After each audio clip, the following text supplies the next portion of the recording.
సామెతల గ్రంథం 17వ అధ్యాయము.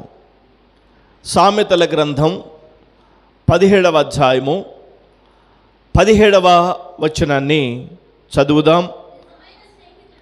నిజమైన స్నేహితుడు విడువక ప్రేమించును.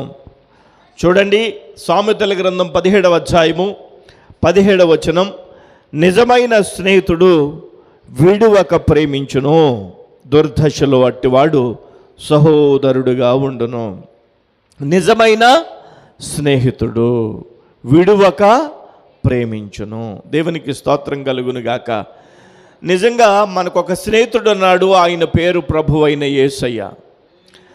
ఆయన మనల్ని నిజమైనటువంటి స్నేహితుడిగా ఈ యొక్క వాక్యంలో మనకి తనకు తాను బయలుపరుచుకుంటూ ఉన్నాడు. దేవునికి స్తోత్రం కలుగును గాక. హల్లెలూయా. నిజమైనటువంటి స్నేహితుడైన యేసయ్య మన జీవితాల్లో మనకి చాలినటువంటి దేవుడు. సరే, స్నేహం అనేది చాలా అవసరం మనకి. వాస్తవానికి చర్చిలో ఉన్న మనందరం కూడా స్నేహితులమే. మనందరికీ స్నేహితుడైనటువంటి వారు ఎవరంటే ప్రభు అయిన యేసయ్య. దేవునికి స్తోత్రం. యేసయ్య కూడా ఒకసారి ఒక మాట అన్నాడు. ఆ మాటని నేను మీ చదివిస్తాను. యోహాను సువార్త 15వ అధ్యాయము 15వ వచనం ఒకసారి చదవండి.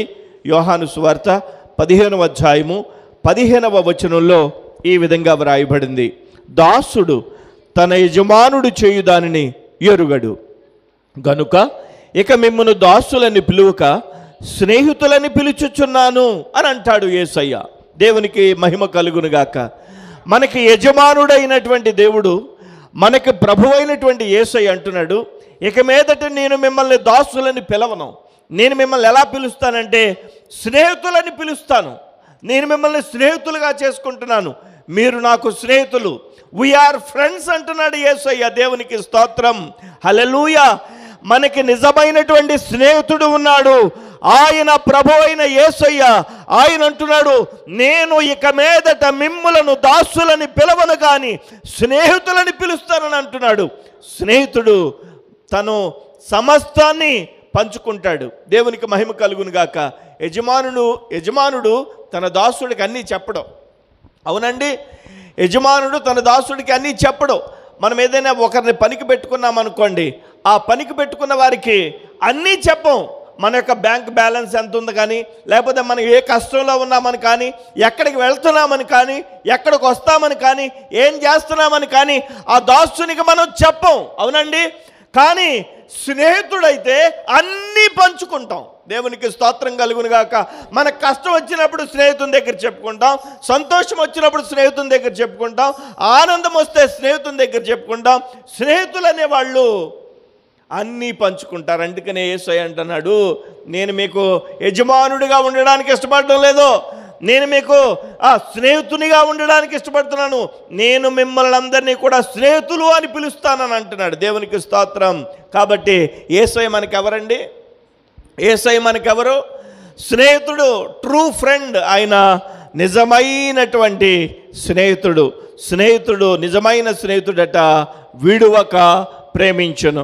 ఆయన మనల్ని విడిచిపెట్టకుండా ప్రేమించేటువంటి, శాశ్వతమైన ప్రేమ చూపించేటువంటి నిజమైన స్నేహితుడు మన స్నేహితుడైనటువంటి యేసు. దేవునికి స్తోత్రం కలుగును గాక.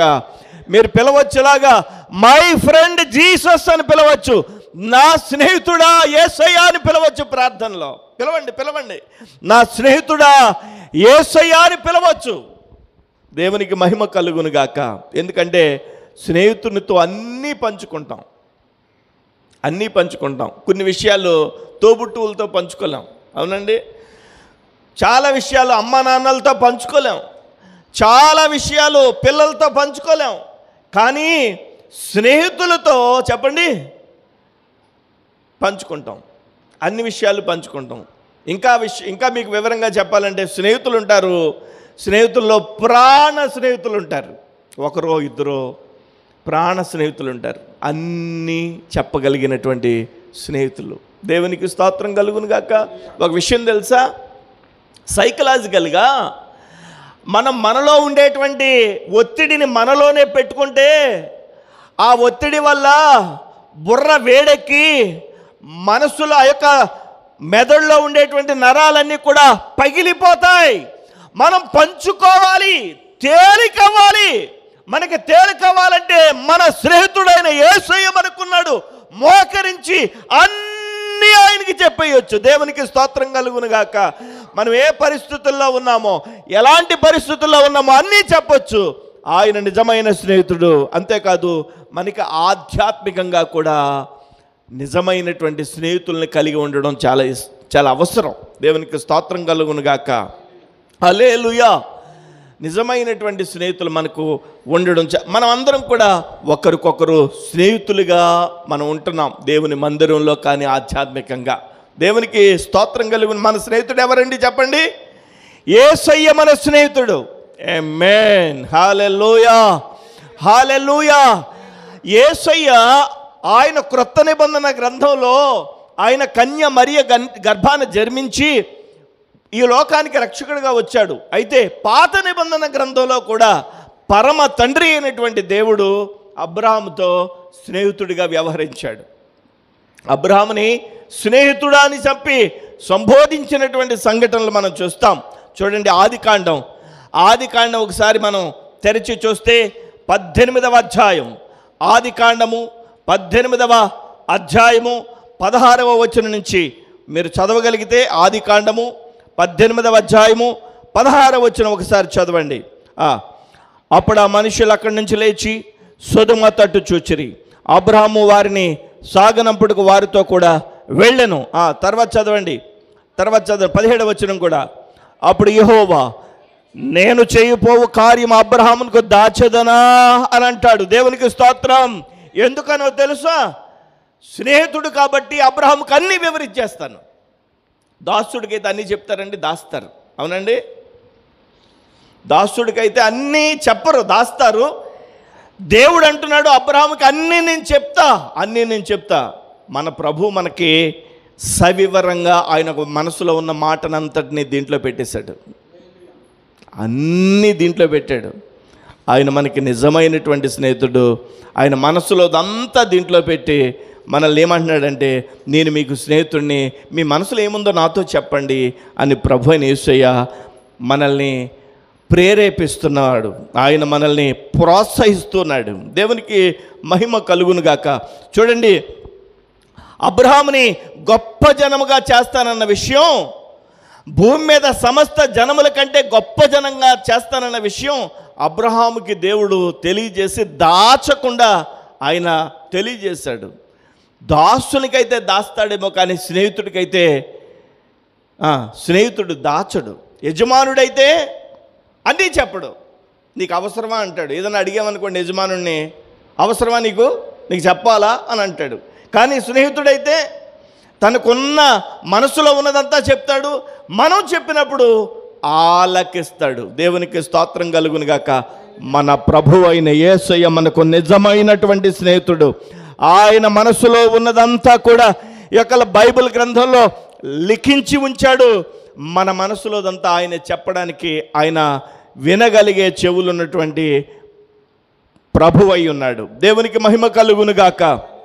చూడండి, హోషేయ గ్రంథాన్ని ఒకసారి తెరిచి చూస్తే, హోషేయ గ్రంథము 11వ అధ్యాయము 4వ వచనం.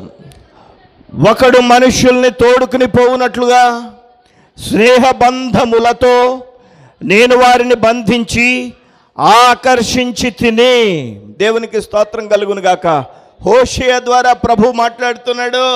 నేను ఇజ్రాయేలీయులని ఎలాగా ప్రేమించానో తెలుసా? ఒక మనుష్యుని తోడుకుని పోవునట్లుగా స్నేహబంధముతో. చెప్పండి, స్నేహబంధములతో నేను వారిని బంధించి ఆకర్షించుతానంటాడు. స్నేహబంధం అంట ఎంత గొప్పదంటే బంధించేస్తుందట. స్నేహం అనేది ఏం చేస్తుంది?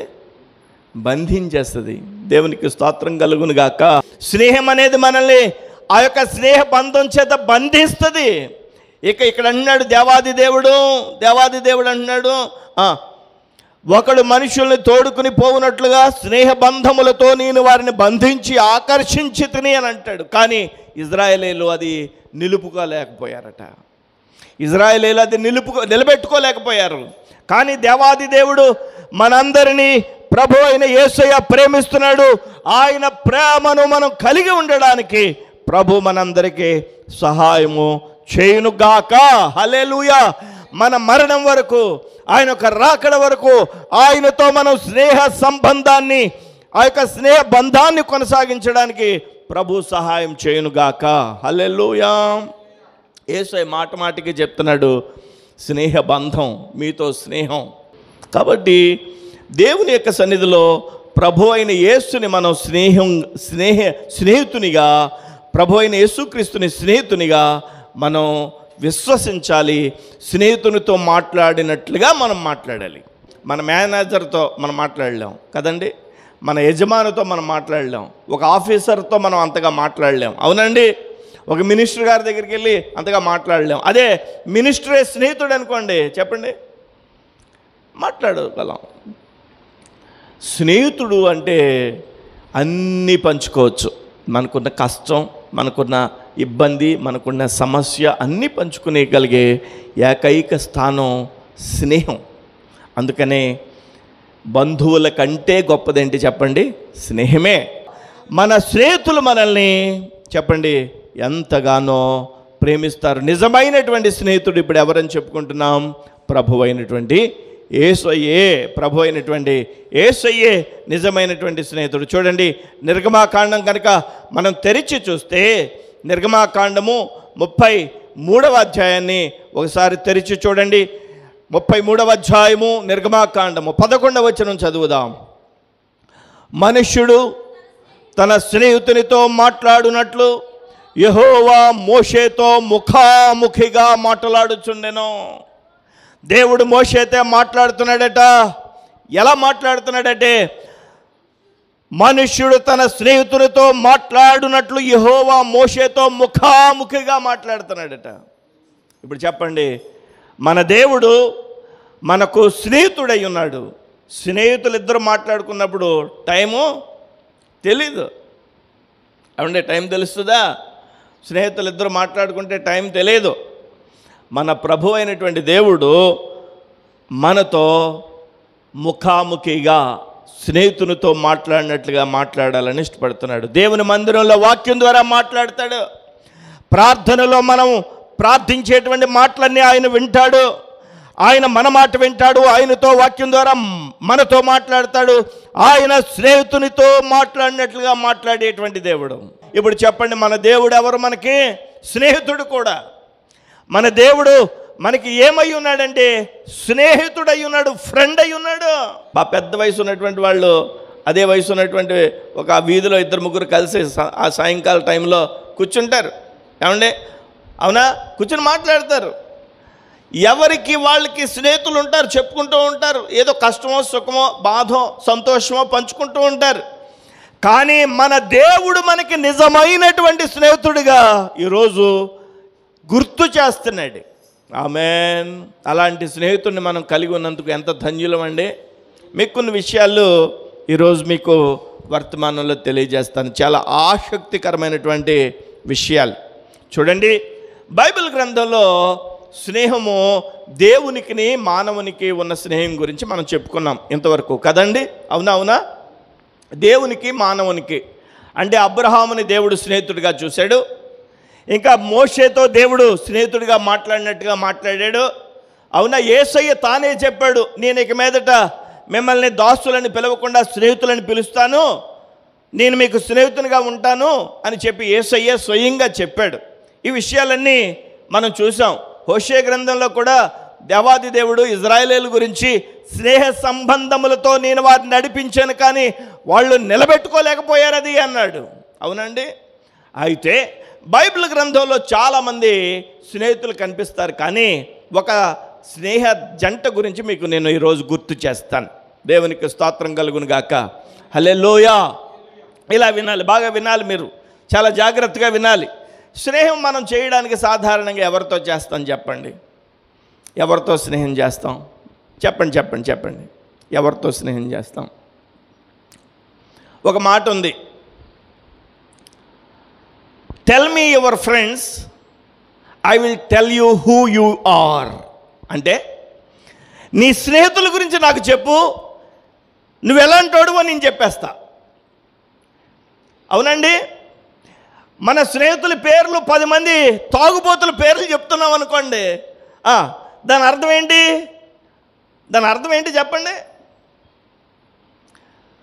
10 మంది పేకాడాడే వాళ్ళతో స్నేహం చేస్తున్నట్టుగా చెప్పామనుకోండి 10 పేర్లు, అవతల ఉన్నటువంటి వ్యక్తికి ఏమర్థం అవుద్ది? చెప్పండి. 10 మంది సంఘమునికి వెళ్ళేటువంటి ఆత్మీయ బిడ్డల పేర్లు చెప్పామనుకోండి, చెప్పండి. ఇప్పుడు మనం స్నేహితుడు అనేటువంటి వ్యక్తి మన జీవితాల్లో చాలా ప్రాముఖ్యమైనటువంటి వ్యక్తిగా కనిపిస్తాడు. అలాంటి 2 స్నేహితుల గురించి ఈరోజు నేను మీకు గుర్తు చేస్తాను. విచిత్రమైన స్నేహం అండి ఇది, విచిత్రమైన స్నేహం. ఒకరేమో అడవిలో గొర్రెలు మేపుతాడు, విన్నారా? అడవిలో గొర్రెలు మేపుతాడు. ఇంకొకడేమో యువరాజు. బాగా వినాలి. వీళ్ళిద్దరికి ఏమైనా సంబంధం ఉందండి? వీళ్ళిద్దరికి ఏదైనా సంబంధం ఉందా? అడవిలో గొర్రెలు మేపేవాడు ఎక్కడ? మహారాజ్యానికి యువరాజు ఎక్కడ? యువరాజుకి గొర్రెలు మేపేటువంటి కుర్రోడికి స్నేహం కుదిరింది. పైగా వాళ్ళిద్దరి ఏజు కూడా చాలా తేడా ఉంది. స్నేహానికి వయసుకి సంబంధం లేదు, స్నేహానికి స్థాయికి సంబంధం లేదు. అవునండి కాదా?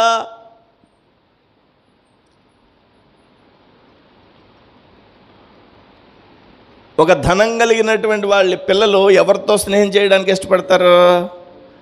ఇంకొక ధనం కలిగినటువంటి కుటుంబంతో ఉన్న పిల్లలతో చేయడానికి. అవునా కాదండి? పిల్లలు లేదా పెద్దవాళ్ళు సహజంగా ఇలాంటి పరిచయాలు కలిగి ఉంటాం. కానీ ఇక్కడ విచిత్రమైన పరిచయం, ఈ విచిత్రమైనటువంటి స్నేహం ఈ బైబిల్లో ఈరోజు మీకు నేను చెప్తున్నాను. ఒకటి, గొర్రెలు కాసేటువంటి ఒక కుర్రోడు. 2, యువరాజు. వాళ్ళిద్దరికీ స్నేహం కుదిరింది. ఆ విషయాలు నేను మీకు బైబిల్ గ్రంథం నుంచి ఈరోజు తెలియజేయడానికి ఇష్టపడుతూ ఉన్నాను. ఎక్కడుంటాయి ఈ విషయాలన్నీ కూడా అని అడిగితే సమూయేలు గ్రంథం 18వ అధ్యాయం. కనుక మీరు చూస్తే సమూయేలు గ్రంథం 18వ అధ్యాయం తెరిచి చూస్తే మొదటి వచనం చదువుదాం. సమూయేలు గ్రంథం 18వ అధ్యాయం మొదటి వచనం, 2వ వచనం. దావీదు సౌలుతో మాట్లాడుట చాలించినప్పుడు యోనాతాను హృదయము దావీదు హృదయముతో కలిసిపోయెను. యోనాతాను దావీదును తనకు ప్రాణ స్నేహితునిగా భావించుకుని అతన్ని ప్రేమించెను. వింటున్నారా? ఎవరెవరి పేర్లు చెప్తున్నాను ఇప్పుడు ఇంతకీ? దావీదు, యోనాతాను. దావీదు ఎక్కడ ఉండేవాడంటే గొర్రెలు కాసుకునేవాడు. యోనాతాను ఎక్కడ ఉండేవాడంటే అంతఃపురంలో ఉండేవాడు. యోనాతాను యొక్క తండ్రి ఎవరు? సౌలు, మహారాజు. ఈ దావీదు ఎవరు? ఒక గొర్రెల కాపరి. దావీదు యొక్క తండ్రి అయినటువంటి యెష్షే దావీదును పట్టించుకోలేదు. దావీదు అన్నగారులు కూడా దావీదును పట్టించుకోలేదు. దావీదు ఎక్కడో అడవిలో గొర్రెలు మేపుకుంటూ ఉండేవాడు. గొర్రెలు మేపుకుంటూ దేవుణ్ణి స్తుతిస్తూ దేవుని మహింపరుస్తూ దేవుణ్ణే స్నేహితునిగా కలిగి ఉన్నటువంటి దావీదు తనకి ఈ లోకంలో ఒక స్నేహితుడిని కలిగి ఉన్నాడు. ఆ స్నేహితుడు ఎవరంటే యువరాజు అయినటువంటి యోనాతాను. ఒకసారి సౌలుకి విషయం తెలిసింది. ఒరే, నీ ఫ్రెండ్ ఎవడరా నీ ఫ్రెండ్ అని అడిగితే యోనాతాను అంటున్నాడు. సౌలు యోనాతాను అడిగాడు, ఎవరు నీ ఫ్రెండ్ ఎవరు అని అడిగితే యోనాతాను చెప్తున్నాడు, అదిగో దావీదు నా యొక్క స్నేహితుడు. వెంటనే సౌలుకి కోపం వచ్చేసింది. దావీదు ఎవడరా? దావీదుకి మనకి సంబంధం ఏముందిరా? వాడి స్థాయి ఏంటి, మన స్థాయి ఏంటి? నువ్వేమో యువరాజువి, వాడేమో చెప్పండి గొర్రెలు మేపుకునేటువంటి వాడు. కానీ ఒక విషయం తెలుసా? దావీదు అప్పటికే సింహాన్ని చంపి సింహం యొక్క నోటి నుండి గొర్రెను విడిపించాడు. ఎలుగుబంటిని చంపి ఎలుగుబంటి యొక్క నోటి నుండి చెప్పండి ఆ యొక్క గొర్రె పిల్లను విడిపించాడు. గొల్యాతు మీద యుద్ధం చేయగలిగినటువంటి దావీదు. ప్రజలందరూ అంటున్నారు సౌలుకి 1000 కొలదిగా, దావీదికి 10,000 కొలదిగా జయం వస్తుంది. జయం దేవునికి స్తోత్రం కలుగునుగాక. ప్రజలందరిలో దావీదు పక్షంగా ఉన్నాడని ప్రజలందరికీ అర్థమైపోయింది. సౌలు ఎదురుగుండా దావీదుని ఘనపరిచేసరికి సౌలుకి తారాస్థాయికి కోపం వచ్చేసింది. నేనేమో రాజుని, నేనేమో మహారాజుని, ఆ చిన్న పిల్లోడిని నాకంటే గొప్పగా పొగుడుతున్నారని చెప్పి సౌలుకి కోపం వచ్చేసింది. ఈయన్ని ఏ విధంగానైనా సరే ఇక్కడ ఉంచితే చెప్పండి నా సీటుకే భంగం వస్తుందని చెప్పి సౌలు ఆ రోజు నుంచి కోపం పెంచుకున్నాడు. తీరా చూస్తే సౌలు యొక్క కుమారుడైనటువంటి యోనాతాను అదే దావీదుతో స్నేహం చేస్తున్నాడు. ఎలాంటి స్నేహం అంటే ప్రాణ స్నేహంగా మారిపోయింది. ఎలాంటి స్నేహం అంటే ఒకరినొకరు పెనవేయబడ్డారు. ఒకరి యొక్క హృదయం మరొకరితో పెనవేయబడ్డాయి, కలిసిపోయాయి. వారిద్దరూ మంచి స్నేహితులుగా మార్చబడ్డారు. ఎందుకంటే యోనాతాను కూడా దేవుడైనటువంటి యెహోవాకి ప్రార్థన చేసేవాడే, దావీదు కూడా దేవుడైనటువంటి యెహోవాను స్తుతించేవాడే. వారిద్దరూ స్నేహ సంబంధం కుదిరింది. కానీ సౌలులో మాత్రం చెప్పండి ఒక విధమైనటువంటి ఈర్ష్య వచ్చింది. వచ్చి దావీదుని చంపేద్దామని చూస్తూ ఉన్నాడు. ఒకసారి ఆ యొక్క యోనాతాన్ అన్నాడు, నాన్న నేను యెరూషలేం వెళ్తాను నాన్న అన్నాడు. బెత్లెహేం వెళ్తాను నాన్న అన్నాడు. ఎందుకురా? మా ఫ్రెండ్ కాకేశాడు నాన్న. ఎవడరాడు ఫ్రెండ్? ఎవడరా? దావీదు నాన్న. వాళ్ళ ఇంటిలో అర్పణ అర్పించుకుంటారట, ఆ యొక్క ఇంటిలో ప్రార్థన పెట్టుకుంటారట, ఆ ఇంటిలో స్తుతి కొడుకు పెట్టుకుంటారట. నేను వెళ్ళాలి నాన్న అని అన్నాడు. నువ్వు అక్కడికి వెళ్ళడం ఏంట్రా? వాడికి నీకు సంబంధం ఏముందిరా? వాడితో నీకు స్నేహం ఏంట్రా అని చెప్పి వాడిని ఇంటికి తీసుకురారా, వాడిని నేను చంపేస్తానన్నాడు. దావీదు యోనాతానికి బాధ కలిగింది. అసలు నాన్న, నీవు నా స్నేహితుడైనటువంటి దావీదుని చంపేయడానికి ఏ తప్పు చేశాడని దావీదుని నువ్వు చంపేస్తావు? మహారాజును అడుగుతున్నాడు యువరాజు. అంతఃపురంలో జరుగుతుంది ఈ యొక్క సంభాషణ.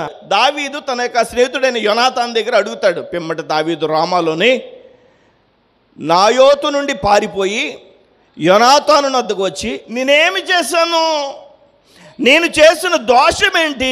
నా ప్రాణము తీయ వెతుకున్నట్లు నీ తండ్రి దృష్టికి నేను చేసిన పాపం ఏంటి? అసలు మీ నాన్న నా మీదంతా కక్ష కట్టేశాడు చంపేద్దామని. ఏం చేశాను నేను? అదే విషయాన్ని యోనాతాను కూడా ఈ సౌలు దగ్గర అడుగుతాడు. ఏం చేశాడు నా స్నేహితుడు నీకు విరోధంగా? ఏం చేశాడు అని అడిగితే యోనాతాను అడిగితే సౌలు యోనాతాను మీదకి ఈట విసిరేస్తాడు. మీరు 18 సమూయేలు మొదటి గ్రంథం 18, 19, 20 అధ్యాయాలు చదివితే ఈ విషయాలన్నీ ఉంటాయి. తండ్రి కొడుకు మీద ఈట విసిరేస్తాడు. ఏంట్రా నాకు ఎదురు చెప్తున్నావు అని. అప్పట్లో గన్స్ ఏమి లేవు కదా, మరి బాంబులు గన్లు అవి లేవు కదా. ఈట పట్టుకుని విసిరేస్తాడు. అప్పుడు అర్థమైంది యోనాతానికి, నా స్నేహితుడిని ఏదో విధంగా నా తండ్రి చంపేస్తాడు. రాజు తలుచుకుంటే దెబ్బలకు కొదువండి, ఏ విధంగానైనా చంపేస్తాడని అర్థమైంది. అర్థమై అప్పుడు ఏం చేశాడో తెలుసా? అప్పుడు దావీదు యోనాతానుతో దావీదు అంటాడు. 2వ వచనం చదవండి, 20వ అధ్యాయం 2వ వచనం. యోనాతాను, ఆ మాట నీవెన్నటికీ అనుకోవద్దు, నీవు చావవు. నాకు తెలియజేయకుండా నా తండ్రి చిన్న కార్యమే కానీ పెద్ద కార్యమే కానీ చేయడు. నా తండ్రి ఎందుకు నాకు మరుగు చేయననగా, ఇదిగో నా తండ్రి నిన్ను చంపేద్దామనుకున్న విషయం నాకు చెప్పకుండా ఉండడు అని చెప్పి ఆ యొక్క యోనాతాను తండ్రి దగ్గర దావీదుని చంపేస్తాడు అని నిర్ధారణకు వచ్చిన తర్వాత దావీదుకి ఆ విషయం తెలియజేస్తాడు. 17వ వచనం చదవండి, 20వ అధ్యాయం 17వ వచనం చదవండి. యోనాతాను దావీదును తన ప్రాణ స్నేహితునిగా ప్రేమించెను గనుక ఆ ప్రేమను బట్టి దావీదు చేత మరలా ప్రమాణము చేయించెను. ఏంటో తెలుసా? ఏమనో తెలుసా? ఇదిగో దావీదు, నీవే రాజు అవుతావు, నేను బ్రతుకుంటే మా నాన్న తర్వాత నువ్వు రాజు అవుతావు. అసలు ఏమనాలి చెప్పండి? యువరాజు అంటే ఏంటి? రాజు తర్వాత నెక్స్ట్ ప్లేస్ ఎవరిదో చెప్పండి. కానీ యోనాతాన్ అంటున్నాడు, నాకు ఒక ప్రామిస్ చెయ్యి, మా నాన్న తర్వాత రాజు నువ్వే, మా నాన్న తర్వాత రాజు నువ్వే. ఎందుకో తెలుసా? సమూయేలు ద్వారా యెష్షయి ఇంటికి వెళ్ళి కొమ్ముతో తైలం తీసుకెళ్ళి దావీదుని అభిషేకిస్తాడు. సమూయేలు ఆ యెరూషలేముకి, ఇజ్రాయేలు దేశానికి రాజుగా దావీదుని ఎన్నుకొనబోతున్నాడని యోనాతానికి అర్థమైంది. కాబట్టి అంటాడు, మా నాన్న తర్వాత రాజు నువ్వు కాబోతున్నావు, అప్పుడు నన్ను గుర్తుపెట్టుకో అని ప్రామిస్ ఒకళ్ళనొకళ్ళు ప్రమాణం చేసుకుంటారు. చేసుకుని యోనాతాన్ అంటాడు, యోనాతానా నా స్నేహితుడా, యోనాతాన్ అంటాడు దావీదుతో, దావీదా నా స్నేహితుడా, నువ్వు చచ్చిపోవు, మా నాన్న ఏం చేసినా కానీ నాకు చెప్పకుండా చేయడు. నిన్ను చంపేసేటప్పుడు ప్లాన్ వేసుకుంటాడు కదా, ప్లాన్ కూడా నాకు చెప్తాడు. నిన్ను విడిపిస్తాను. కానీ సౌలుకి అర్థమైపోయింది యోనాతాను దావీదుకి స్నేహితుడని, దావీదు యోనాతానికి స్నేహితుడని, దావీదు యోనాతానికి, తన కుమారుడైన యోనాతానికి దావీదు స్నేహితుడని. అప్పుడు యోనాతాన్ ఏం చేశాడంటే దావీదు ఉన్నటువంటి ఆ చోటుకి ఒక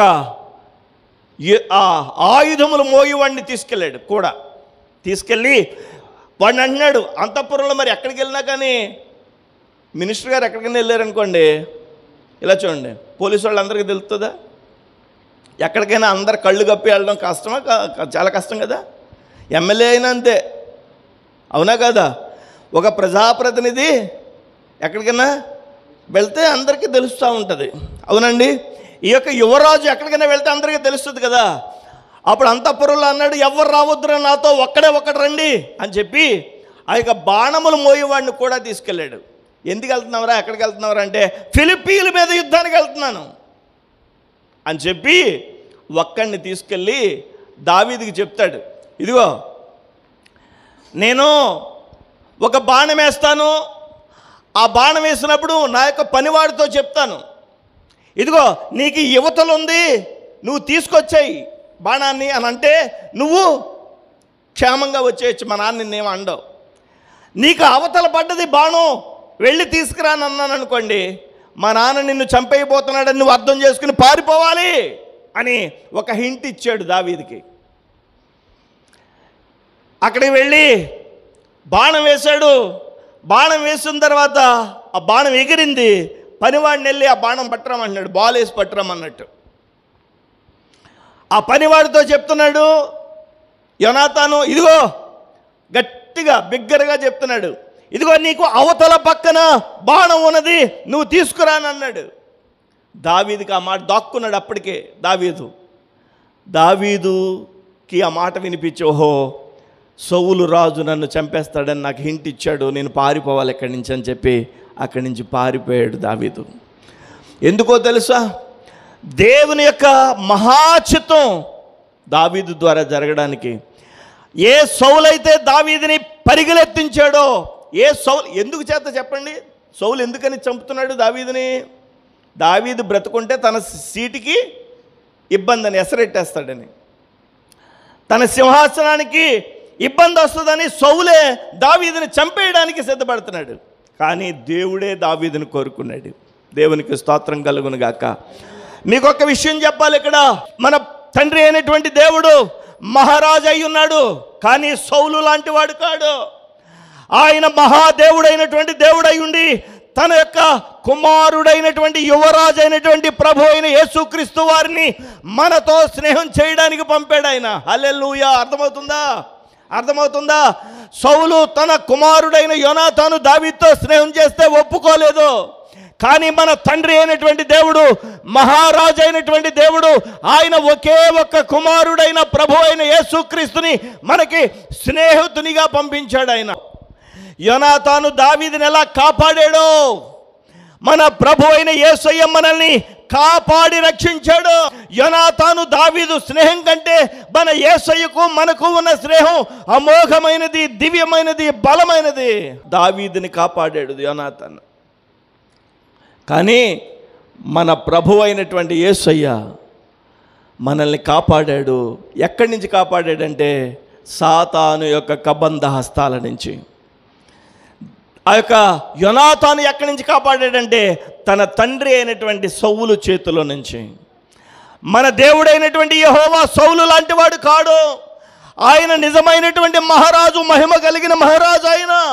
ఆయన కుమారుడైనటువంటి జనితైక కుమారుడైనటువంటి యేసుక్రీస్తు ప్రభువారిని మనకి స్నేహితునిగా పంపించాడు.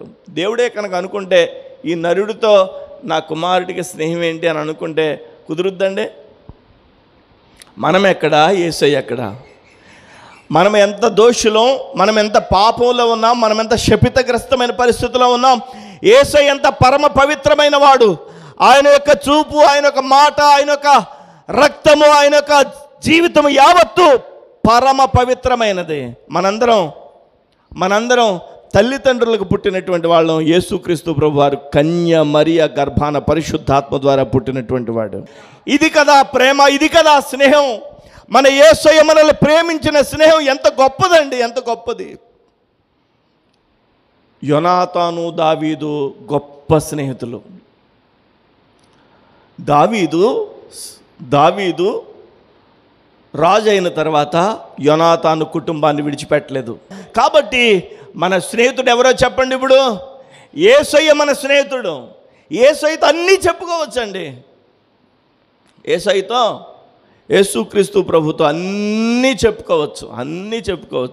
20వ అధ్యాయము, ఇదే సమూయేలు గ్రంథం 20వ అధ్యాయము 23వ వచనం. ఒకసారి 23వ వచనం కూడా చదువుదాం. అయితే మనమిద్దరు మాట్లాడిన సంగతిని జ్ఞాపకం చేసుకున్నాము. నీకును నాకును సర్వకాలము యెహోవాయే సాక్షి. దేవుని ద్వారా కలిగినటువంటి స్నేహం ఇది. దావీదుకి, యోనాతానికి. మన ప్రభు అయినటువంటి దేవుని ద్వారా మనకు కలిగినటువంటి ఈ స్నేహ సంబంధం జీవితాంతం ప్రభు యొక్క రాకడ వరకు మనకు తోడై ఉండును గాక. మనము ఒకరి కొరకు ఒకరు ప్రార్థన చేసుకోవాలి. ఒకరి కొరకు ఒకరు దేవుని సన్నిధిలో అంగలార్చాలి. ఒకరి క్షేమం కొరకు ఒకరు కోరుకోవాలి. ఒకరు ఆశీర్వదించబడుతున్నారంటే మరొకరు సంతోషించాలి. స్నేహితులుగా మనం ఉండాలి. దేవుడు మనల్ని దీవిస్తే ఆశీర్వదిస్తాడు. కానీ ఈ లోకంలో స్నేహం అనేది ఎలాంటి స్నేహం అంటే, కొరింథీయులకు రాసినటువంటి మొదటి పత్రిక 15వ అధ్యాయం ఒకసారి తెరిచి చూద్దాం.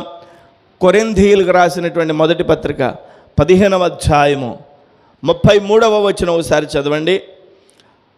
అపోస్తులుడైన పౌలు కొరింథీయులకు రాసినటువంటి మొదటి పత్రిక 15వ అధ్యాయము 33వ వచనం. మోసపోకుడి, దుష్ట సాంగత్యము మంచి నడవడిని చెరుపును. మరలా చదవాలి. మోసపోకుడి, దుష్ట సాంగత్యము మంచి నడవడిని చెరుపును. బాగా జాగ్రత్తగా అర్థం చేసుకోవాలి. మనం పిల్లలకు కూడా చెప్తున్నాం, అరే బాబు మీ స్నేహితులు ఎలాంటి వాళ్ళురా? అవునా? అసలు నీ స్నేహితులు జాగ్రత్తగా చూసుకో. నీ పిల్లలతో చెప్తాం, అరే బాబు నీ స్నేహితులు ఎలాంటి వాళ్ళు, జాగ్రత్తగా చూసుకోండి. మన స్నేహితులు కూడా మంచి స్నేహితులై ఉండాలి. దేవునికి మహిమ కలుగునుగాక. హల్లెలూయా. 15వ అధ్యాయం 33వ వచనంలో ఉంది, మోసపోకడి, దుష్ట సాంగత్యము మంచి నడవడిని చెరుపును. ఏదో ఒక మాట ఉంది, 6 నెలలు అయితే 6 నెలల సహవాసం చేస్తే వాళ్ళే వీళ్ళు అవుతారట, లేకపోతే వీళ్ళే వాళ్ళు అవుతారంట. అవునండి, 6 నెలల కనుక సహవాసం చేస్తే, 6 నెలల సహవాసం చేస్తే వీరే వాళ్ళు అవుతారు. మనందరినీ ప్రేమించిన మన ప్రభు అయిన యేసయ్య మనల్ని ప్రేమించి మనకు స్నేహితుడిగా ఉండి ఆయనను స్నేహంగా కలిగి ఉన్నాం కాబట్టి దేవుడు మనల్ని ఆశీర్వదించునుగాక. దుష్ట సాంగత్యం మంచి నడవడిని చెరుపును. దుష్ట సాంగత్యం మంచి నడవడిని చెరుపును. దుష్ట సాంగత్యం గురించి చెప్పాను. దుష్ట సాంగత్యాన్ని మనం చేయకూడదని. అంటే దుష్ట సాంగత్యం చేస్తే ఏమవుతుంది? మనం కొంతకాలానికి ఆ దుష్ట సాంగత్యం ప్రభావం వల్ల దుష్టులుగా మారిపోతాం అని. అంతేనా? యాకోబు రాసిన పత్రిక 4వ అధ్యాయం 4వ వచనం, ఈ లోక వ్యభిచారుణులారా, ఈ లోక స్నేహము దేవునితో వైరమని మీరు ఎరుగరా. లోకంతో ఉన్న స్నేహం దేవునికి వ్యతిరేకం, వైరం అది. అంతేకాదు, కాబట్టి ఎవడు ఈ లోకంతో స్నేహం చేయకూడనో వాడు దేవునికి శత్రువగును. ఈ లోకంతో స్నేహం చేస్తే దేవునికి శత్రువు అయిపోతాం. కాబట్టి ఈ లోకంతో మనం స్నేహం చేయకూడదు, కానీ ప్రభు అయినటువంటి యేసుక్రీస్తు వారితో స్నేహం చేయాలి. సంఘం లేకపోతే ఆధ్యాత్మిక ఆత్మ సంబంధమైన పిల్లలతో మనం స్నేహం చేయాలి. తిమోతికి రాసినటువంటి 2వ పత్రిక ఒకసారి తీసి పరిశీలన చేద్దాం. తిమోతికి రాసినటువంటి 2వ పత్రిక 4వ అధ్యాయం తెరిచి చూద్దాం. 10వ వచనం చదవండి. 4వ అధ్యాయం 10వ వచనం. నా ఎత్తుకు త్వరగా వచ్చుటకు ప్రయత్నం చేయమనంటూ 10వ వచనం, దేమా ఇహలోకమును స్నేహించి నన్ను విడిచి వెళ్ళిపోయాడు. పౌలు అంటాడు దేమా. పౌలుకి స్నేహితులు చాలామంది ఉన్నారు. ప్రాముఖ్యంగా పౌలు యొక్క స్నేహితుల్లో గొప్ప స్నేహితుడు ఎవరంటే ఒనేసిఫోరు. చాలామంది ఉన్నారు. పౌలు, శీల, అపోల్లో, ఇంకా మిగతా అపోస్తులందరూ పౌలుకి స్నేహితులే. తిమోతి, తీతు వీళ్ళందరూ పౌలుకి స్నేహితులే. ఇంకా ఎవరున్నారంటే దేమా అనేటువంటి వ్యక్తి కూడా ఉన్నాడు. కానీ దేమా అనేటువంటి వ్యక్తి ఏం చేశాడంటే చెప్పండి, 10వ వచనం చదవండి. దేమా ఇహలోకమును స్నేహించి నన్ను విడిచి తెస్సలోనికి వెళ్ళిపోయాడు. ఇహలోకమును ప్రేమించి దేవుని లోకాన్ని ప్రేమించడం మానేసి ఇహలోకాన్ని ప్రేమించి దేమాట పౌలుతో స్నేహాన్ని పోగొట్టుకున్నాడట. మనం యేసుక్రీస్తు వారితో మన జీవితాంతం ఆయనతో స్నేహ సంబంధాన్ని కలిగి ఉందాం. మన ప్రభు అయిన యేసుతో మనం అందరం నిత్య జీవం వరకు స్నేహ సంబంధాన్ని కలిగి ఉందాం. దేమా ఏం చేశాడు? ఇహలోకాన్ని ప్రేమించి పౌలుతో స్నేహ సంబంధాన్ని పోగొట్టుకున్నాడు. మనం ఎట్టి పరిస్థితుల్లోనే మన యేసయ్యతో స్నేహం పోగొట్టుకోకుండా నిత్య జీవార్థమైనటువంటి ఆయన యొక్క కృపను మనం పొందడానికి ప్రయత్నం చేద్దాం. స్నేహం విలువ ఎంత గొప్పదంటే ప్రాణానికి తెగిస్తుంది. మన స్నేహితుడైనటువంటి యేసయ్య చెప్పండి, ఆయన ప్రాణాన్ని ఇచ్చేశాడు. ఆయన మహారాజు అయ్యుండి ఆయన మహామహిమలో ఆయన ఉన్నతమైనటువంటి సింహాసనం మీద కూర్చోవడానికి గొప్ప అర్హత కలిగి ఉండి దిగి వచ్చి ఏం చేశాడో తెలుసా? మనం ఎక్కడో అరణ్యంలో, దోషంలో, పాపంలో మగ్గిపోతున్న మనల్ని ఆయన కూర్చునే సింహాసనంలో మనల్ని కూర్చోబెట్టుకోబోతున్నాడు. ఎంత ప్రేమ అండి!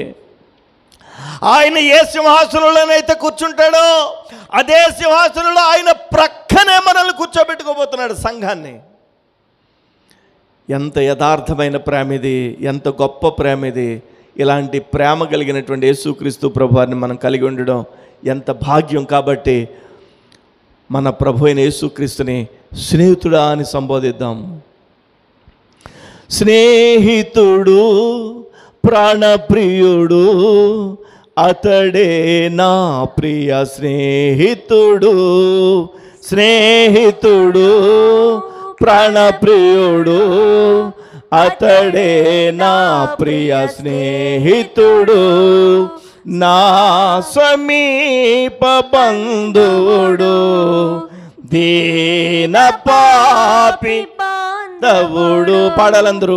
నా సమీప బంధువుడు, దీన పాపి బాంధవుడు. వినుమా క్రైస్తవమా, వినుమా యువతరమా. ప్రార్థన చేద్దాం. పరిశుద్ధుడ మహాగణుడ, ఇంతవరకు మీరు సహాయం చేశారు.